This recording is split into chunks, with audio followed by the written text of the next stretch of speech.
We all have moments that define us, moments when we discover what we're truly made of. But what happens when the very strength that forged you also isolates you, forcing you to carry burdens no one else can see? Imagine a pilot, a legend whispered about in hushed tones, whose very existence was a secret. Her story isn't just about soaring through the skies. It's about the profound loneliness of carrying impossible truths and the unexpected warmth of a homecoming that reminds us even the most formidable among us long for connection. Unidentified aircraft, you have 60 seconds to change your course away from the USS Liberty, or we will engage. This is your final warning.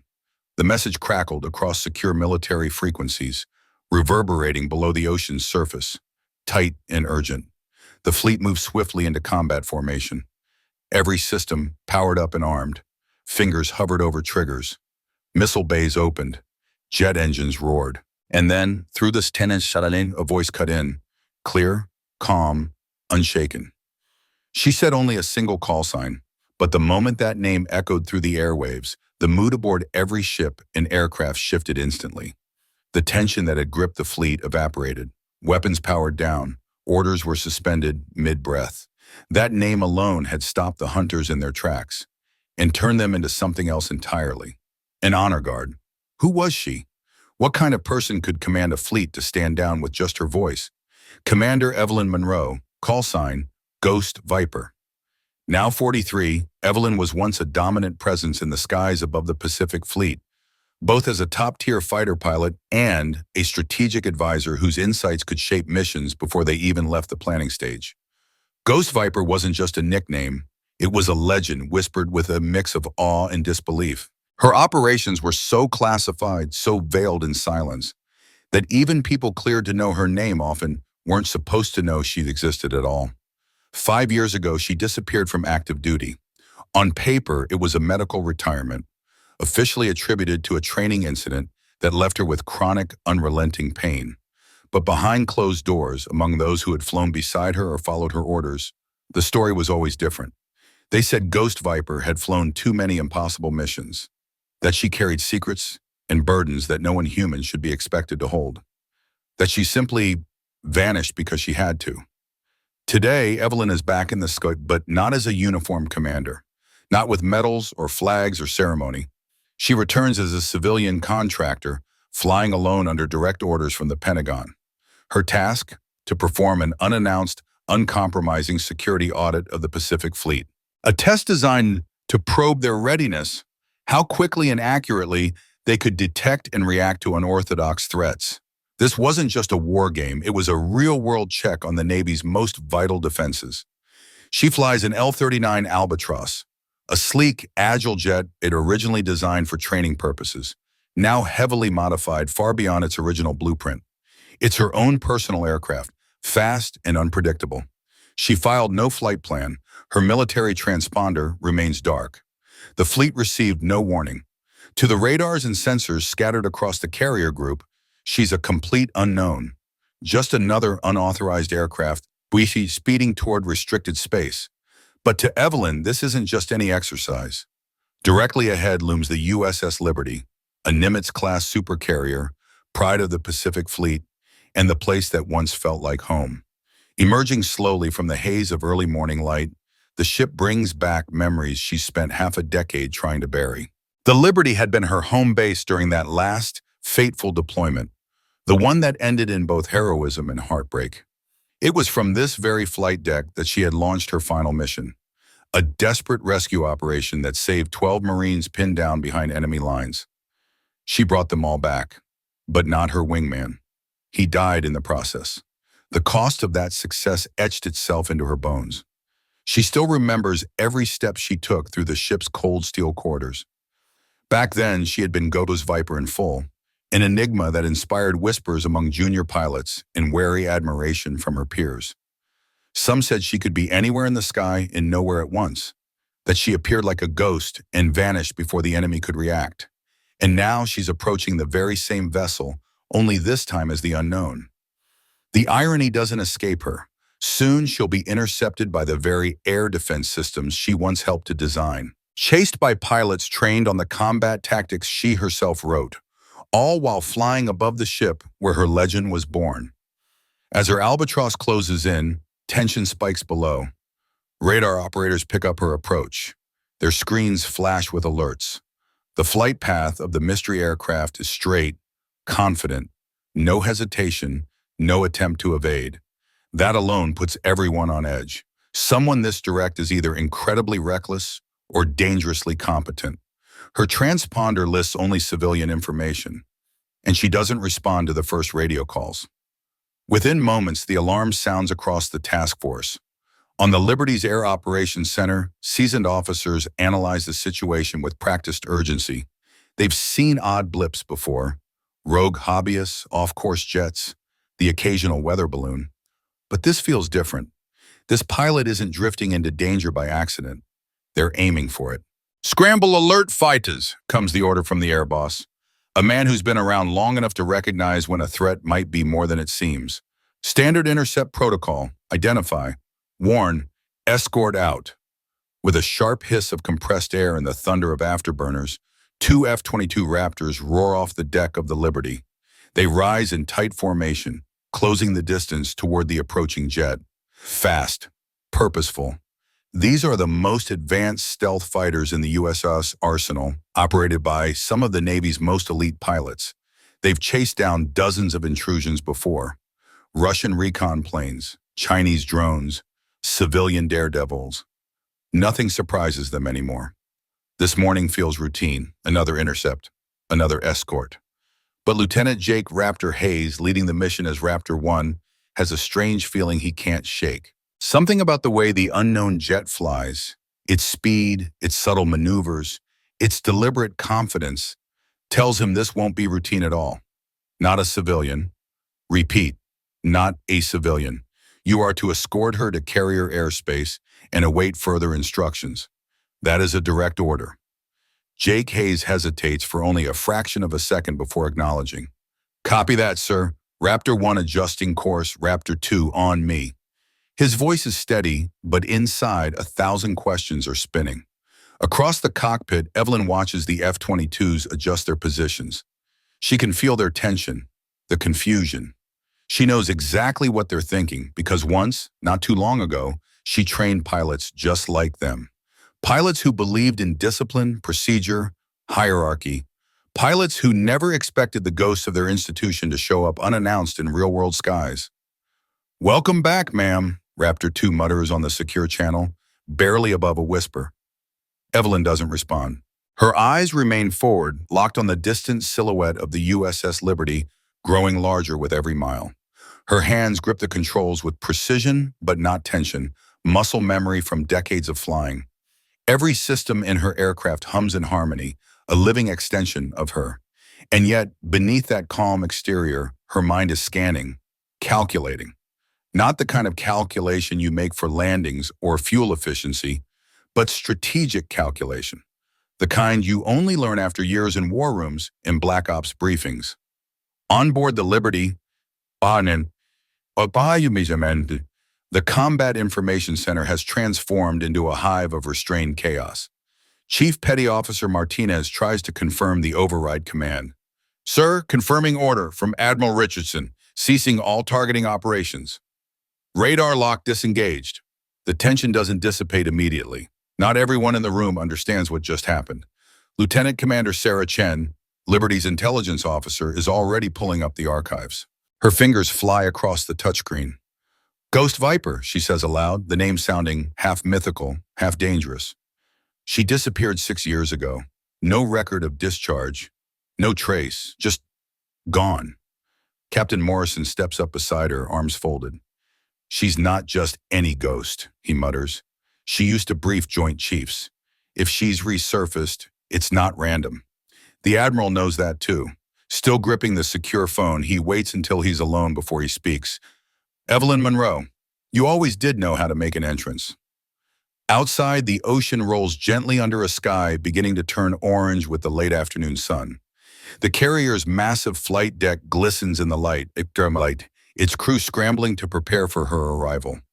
Ground crews stare in disbelief as the foreign silhouette, an aircraft not listed in any current registry, slides into approach vector, with two Navy fighters trailing like silent bodyguards.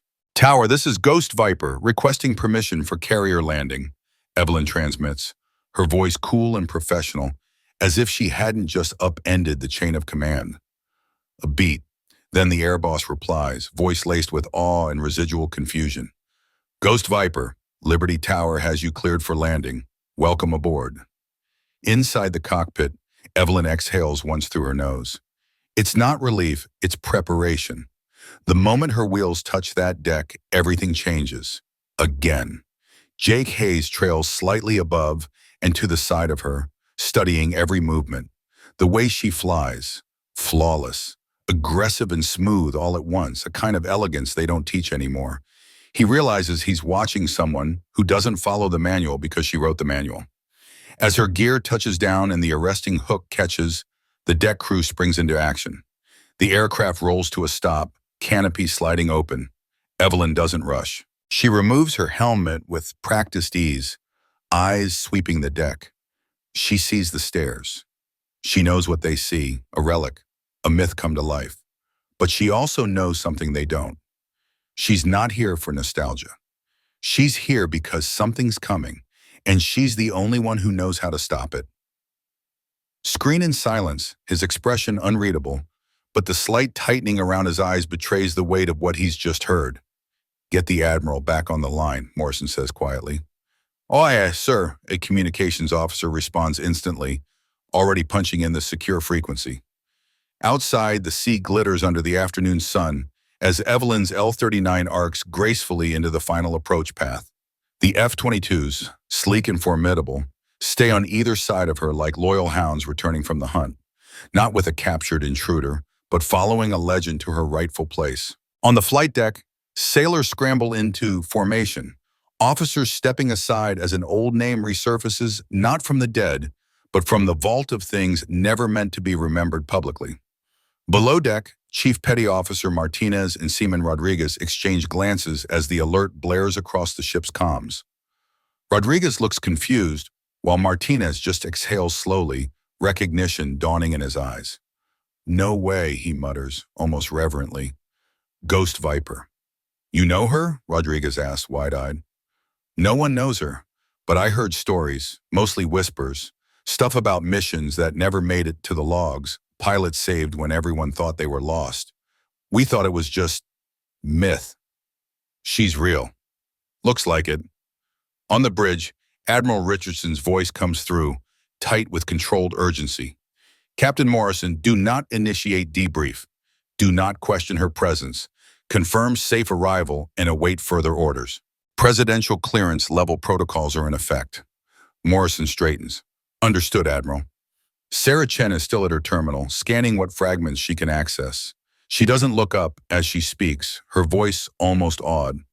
Sir, these mission logs, if even half of them are true, Commander Monroe isn't just a legend.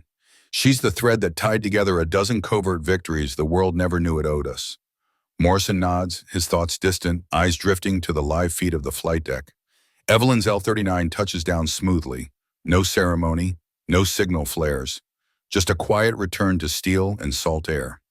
As she taxis toward the secure hangar, every motion speaks of someone who's done this 1,000 times. Not because she had to, but because she was the one sent when no one else could be.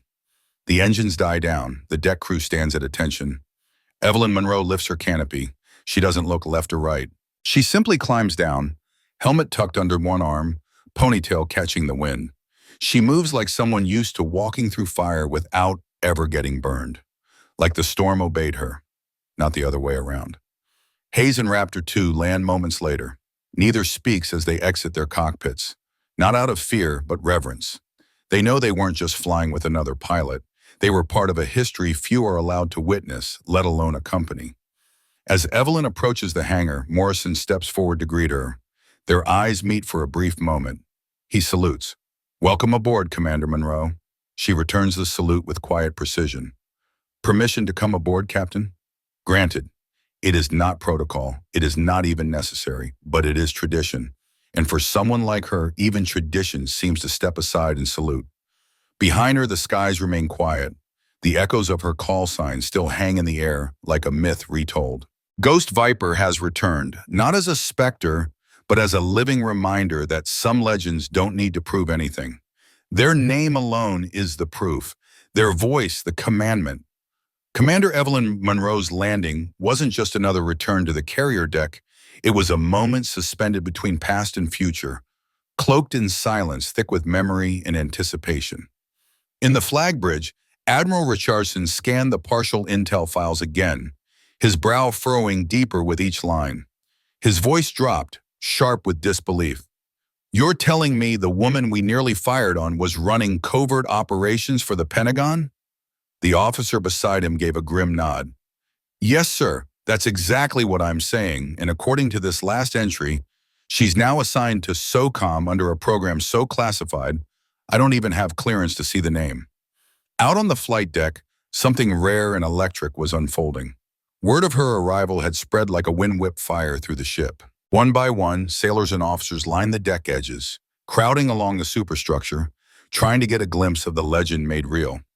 Some had heard the tales passed from one ship to the next, always shrouded in awe. Ghost Viper, the phantom pilot who could vanish into radar silence and reappear in the middle of hell. The woman who flew where no one else dared, through zones thick with SAM coverage and enemy birds. Some said she could pull off maneuvers that defied G-forces and logic. Chief Petty Officer Martinez, a battle-worn veteran of 2 decades, leaned in close to a ring of wide-eyed younger sailors. His voice, low and steady, held the weight of truth. "I was stationed at Lore back when she was still flying active. I watched her land a shot-to-hell FA-18. Hydraulics gone, 0 electrics, half the tail missing. That plane was shredded. Maintenance couldn't figure out how it even lifted off, let alone came home." A younger voice cut in. Seaman Rodriguez, eyes narrowed with curiosity. "So why's she back now?" Martinez didn't hesitate. "Because when Ghost Viper shows up, it means something big's about to go down. She doesn't come back for coffee and catch-ups." Up in the flag bridge, Richardson stood rigid, binoculars locked on the sleek L-39 trainer as it began its descent into Liberty's pattern. Unlike the others on deck, he wasn't just seeing a famous pilot return, he was witnessing the arrival of a critical asset. Of the few officers on board privy to her classified files, he knew where she'd been these past 5 years, flying in and out of the world's deadliest no-fly zones, in countries we weren't even officially at odds with. She had operated alone, unseen, often unsupported. No base, no backup, no record. His aide approached with careful steps, voice hushed. "Sir, the Pentagon's on Secure Line 1. They're asking for confirmation. Commander Monroe has arrived." Richardson gave a short nod. He'd been expecting the call. Evelyn Monroe's visit wasn't a check-in or goodwill tour. It was the beginning of something far bigger. Something only a pilot like her could survive. She wasn't here for a debrief. She was here to be deployed. Down in the sky above Liberty, Evelyn's L-39 glided into formation alongside the F-22s that had escorted her. The Raptors held tight, professional as always, but inside their cockpits, the tension hung heavy.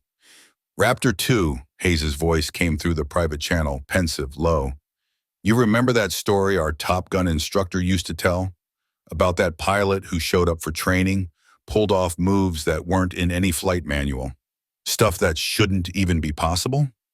"Yeah," his wingman responded, voice edged with awe. Hayes exhaled, starting to think that was her. There was no disagreement, just silence, loaded with realization. On the deck, landing signal officers stood straighter than usual. Every movement felt deliberate. There had been a quiet order passed down from the bridge. Treat this arrival like you're welcoming a head of state. The usual flow of operations, efficient, mechanical, gave way to a sort of unspoken reverence.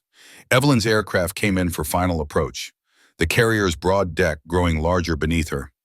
Through the canopy, she saw it all, the crew, the haze of jet exhaust, the painted lines she'd once known by heart. Memories came unbidden. The last time she'd touched down here, she'd carried intel so volatile, its contents had derailed a brewing regional war before it could even erupt. Another time, she'd returned with a rescued pilot strapped into the rear seat of her fighter, pulled from a black site in a territory that didn't exist on any official chart. But this time was different. This wasn't a return. It was a beginning. The gear met the deck, the hook grabbed cable, and in a sharp final jolt, the plane jerked to a stop. All around her, heads turned. Dozens of crew members peered from catwalks and control stations, eyes fixed on the woman climbing down from a jet too small and too quiet to carry the weight of such a legacy. Some recognized her, the tilt of her posture, the way she scanned the deck before stepping forward. Others were seeing Ghost Viper for the first time, their minds scrambling to square the myth with the flesh and blood woman. Now removing her helmet, Captain Morrison approached with an honor guard in full dress, an extraordinary sight for someone officially listed as a civilian contractor. But Admiral Richardson had left no room for interpretation. The orders had been clear. Treat Commander Monroe like the weapon she is. And make no mistake, Evelyn wasn't here to reminisce. She was here because something was coming. And when it did, she would be the one to fly straight into it. Regardless of her status, active or otherwise, she would always be honored with full military rights. Commander Monroe, Captain Morrison said as Evelyn lifted off her helmet, revealing the calm, composed face behind the legend. Welcome back to the Liberty. Thank you, Captain, she replied, her voice steady, carrying that same commanding presence that had earlier de-escalated a potentially volatile intercept. Yet beneath the poise, there was a subtle shift, something unspoken in her tone, a thread of emotion that hinted this return wasn't just another mission. It meant something deeper. Nearby, Lieutenant Jake Raptor Hayes and his wingman, Raptor 2, were just beginning to process what they had witnessed. Their F-22s had barely come to a stop, the hum of the engines still fading, when Hayes spotted Evelyn and felt a sudden urge to make things right. As he stepped down from his aircraft, a wave of humility swept over him. He approached slowly, almost unsure of himself. Ma'am, he began, his voice lower than usual, his confidence tempered. I want to apologize for the intercept. If we'd known who you were. Evelyn regarded him with a soft, knowing smile. There was no anger in her eyes, only understanding. You have nothing to apologize for, Lieutenant, she said. You followed the correct protocols. In fact, your formation work was among the sharpest I've seen in years. Her words hit Hayes like a surge of electricity, unexpected and affirming. Thank you, ma'am, he managed. I was trained at Top Gun. Commander Stevens, Rick Stevens, was my instructor. Stevens, she nodded with approval. Good man. Tell him Ghost Viper says he's doing excellent work with his students. Hayes's eyes widened. That name, Ghost Viper, had echoed through Stevens' lectures like a myth, always laced with reverence. And now here she stood, real and solid, offering praise. But perhaps the most telling moment came when Chief Petty Officer Martinez approached with a small group of junior sailors, many of them still fresh to the service, their eyes wide with a mixture of awe and disbelief. They had grown up hearing stories of the elusive Ghost Viper, rumors traded like legend over late-night watches and mess deck conversations, but none of them expected to meet her in person. Ma'am, but him, Martinez said simply, voice lined with quiet respect. It's an honor to have you aboard. Evelyn turned to face them. Some faces she recognized from years past. Others were entirely new, yet each carried the same expression. Genuine admiration, mixed with a touch of curiosity. For 5 long years, she had lived in the shadows, her operations buried in layers of classified silence. Success meant vanishing. No medals, no acknowledgement, no name on the board. But today, for the first time in what felt like a lifetime, she wasn't invisible. Today, Ghost Viper had returned home. What began as a routine intercept turned into something entirely different. Within hours of Evelyn's arrival, the atmosphere aboard the USS Liberty had shifted. A current of energy pulsed through every passageway, every deck, every ready room. The rumor had become fact. Ghost Viper was back, and that truth ignited something in the crew. Pride, excitement, curiosity. Admiral Richardson himself escorted Evelyn on a complete tour of the vessel, but this wasn't some ceremonial stroll for optics. This was business, and she was here to conduct a full security assessment, the mission that had brought her back in the first place. Only now, every department welcomed her with open arms, eager to contribute, to impress, to be part of her orbit. As they moved through the Combat Information Center, Evelyn noted the advancements with clear-eyed professionalism. Your air defense protocols have come a long way since my last deployment, she observed, her gaze scanning the integrated systems. The coordination between radar sweeps and fighter intercepts is seamless. Whoever designed the new threat response matrix did exceptional work. Richardson allowed a smile to break through his normally reserved demeanor. Actually, the entire redesign was based on your recommendations. From your final report 5 years ago, we finally got the budget to implement it all. Evelyn paused, taking it in. Systems once imagined had become reality. Her fingerprints were everywhere. Faster response times, smarter coordination, flexible, modular defense mechanisms. The Liberty was no longer just a warship. It was a fully realized version of the vision she'd once fought to build. Everywhere they went, she encountered sailors and officers who were unknowingly working with her legacy. Radar techs running scans with algorithms she wrote. Pilots maneuvering jets using combat routines she'd designed. Mechanics fine-tuning aircraft based on the structural modifications she had proposed. Each interaction followed the same arc. Initial hesitation, the awkwardness of meeting a legend in the flesh, quickly melting into pride and enthusiasm when she complimented their work. And always the inevitable questions: how to refine, how to improve, how to take it all a step further. Evelyn answered each one with patience and clarity, her mind still as sharp as ever, her presence still a gravitational force. Lieutenant Hayes, still feeling the weight of their earlier meeting, had been reassigned as her liaison during the pilot briefings. He stuck close, more observer than guide, but couldn't help the question that had been sitting in his mind ever since they'd landed. "Ma'am," he asked during a quieter moment, "when you were designing the intercept protocols, did you plan for scenarios like today?" Evelyn considered this with a moment of reflection. She didn't answer right away. Her eyes scanned the hangar deck, the rhythm of sailors at work, the jets gleaming under floodlights, the ship alive with purpose again. The question was more than tactical. It was personal. "I designed those procedures," she began slowly and with measured precision, "assuming that someday someone like her might need to approach the ship without notice, without clearance, without a heads up from command.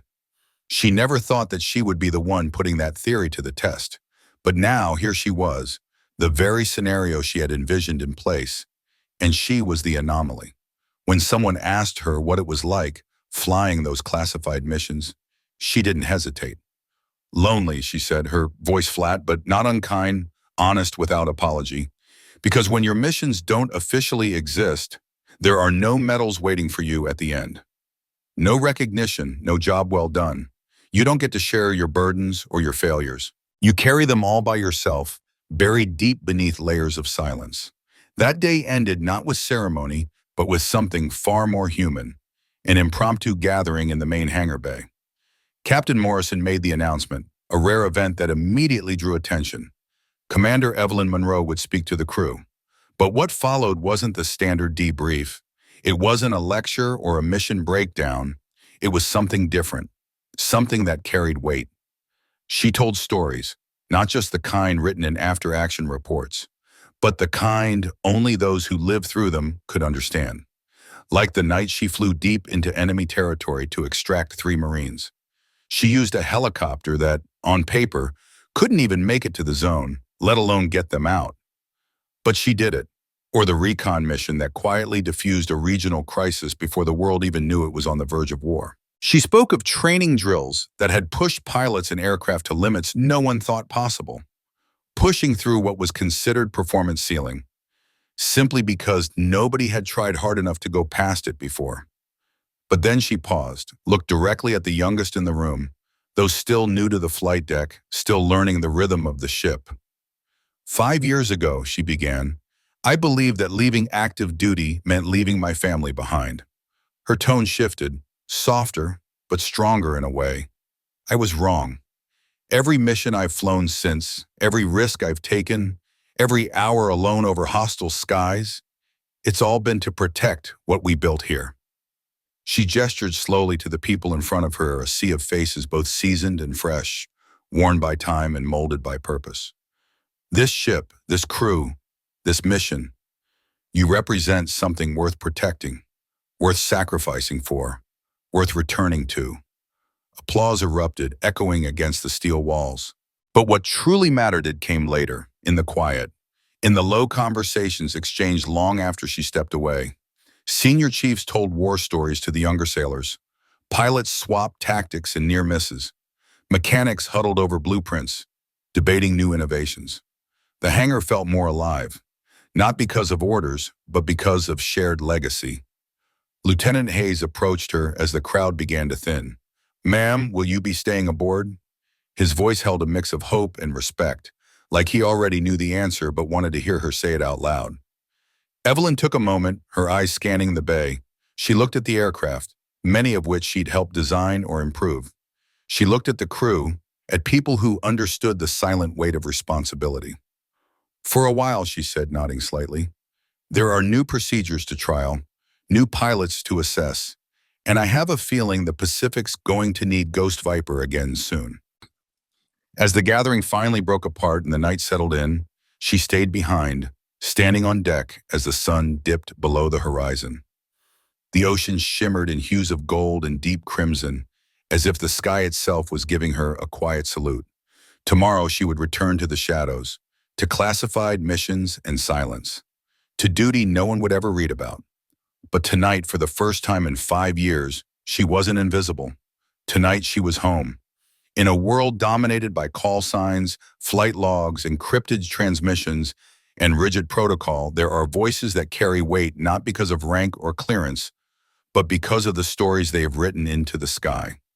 Evelyn Monroe understood something most never would. True authority isn't assigned, it's earned. Not through hierarchy, but through presence. Through actions so defining, they become unerasable in the minds of those who witness them. 6 months after her quiet return to the Liberty, the Pacific Fleet functioned at a new level of coordination in the air.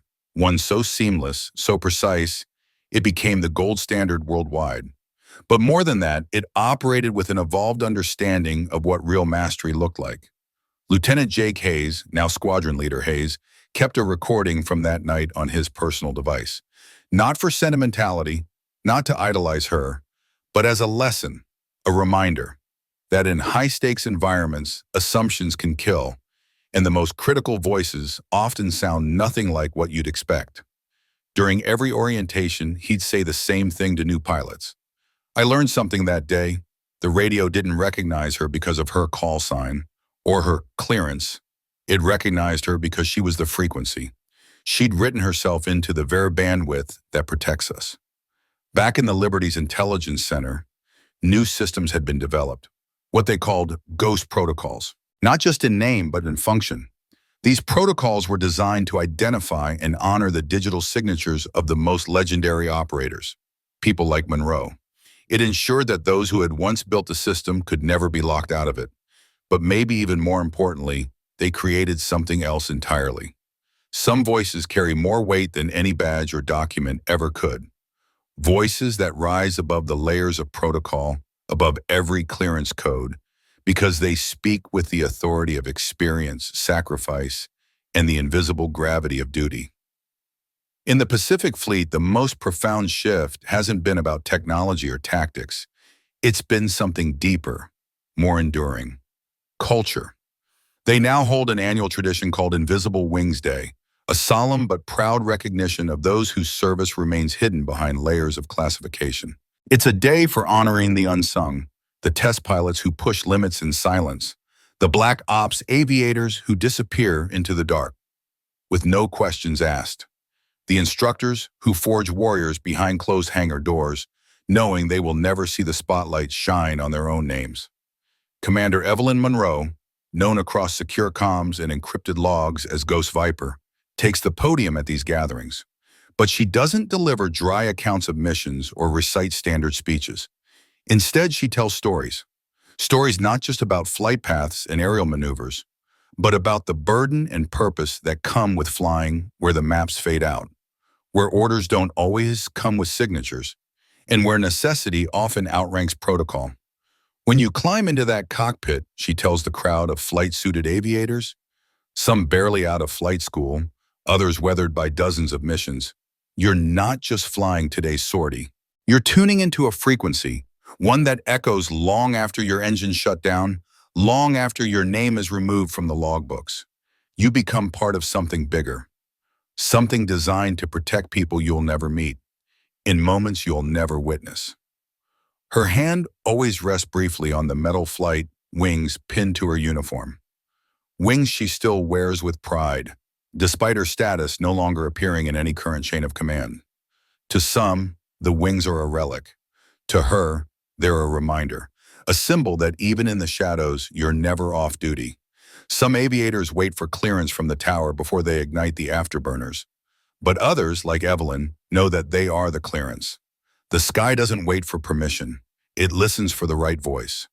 The younger pilots lean forward in their chairs during her speech. There's something in their faces, an understanding or maybe a dawning realization. Many of them will go on to become names whispered in ready rooms that haven't been built yet, their achievements passed down in quiet awe by those who follow. When the ceremony ends, Evelyn doesn't linger. She steps off the stage and walks the length of the flight deck, a place that was once her home, a place she still watches over, even now from the edges. The F-22s stationed there still scramble at the sound of unidentified threats breaching airspace. But now something's changed in their launch protocols. The systems are programmed to recognize certain voices, voices that don't always show up in rosters or databases, but that carry authority no algorithm can deny. At the base of the island superstructure aboard the USS Liberty, a small plaque has been mounted next to the flight operations ready room. The inscription is simple, but it speaks volumes. It honors those who fly in the spaces that don't appear on charts, those who've never stopped watching R6 even after their names slipped off active duty rosters. Because legends don't fade, not the real ones. Their voices don't falter, and the sky never forgets. And when your call sign becomes a legend in its own right, you don't need clearance. Not anymore. Because when the sky knows your voice, clearance was never really required.